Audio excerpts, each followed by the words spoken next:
What's up guys? Ngayong araw nga pala ay may nagpadala ng food sa amin galing Chicken Out. Sobrang dami nilang pagkain sa menu pero ito ang susubukan natin, ang Cordon Bleu Bites. Sobrang sarap na ito guys, crunchy, juicy, tapos sobrang daming cheese sa loob. Yung lasa niya tamang-tama lang, tapos sinamahan pa ng masarap na sausawan.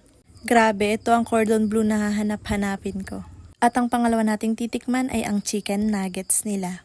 Kasama ko nga pala ang partner ko na sarap at ayaw ng tigilan ng nakahain sa mesa. At unang kagat pa lang ay sobrang sarap na talaga guys. Pwede rin itong pang ulam, pampulutan o kaya naman pampapak. Kaya ano pang iniintay nyo guys, tikman nyo na rin to.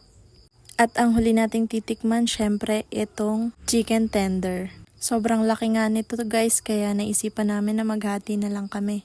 Dito naman sa chicken tenders guys, sobrang lutong niya rin. Tapos, may 3 sausawan na kayong pagpipilian.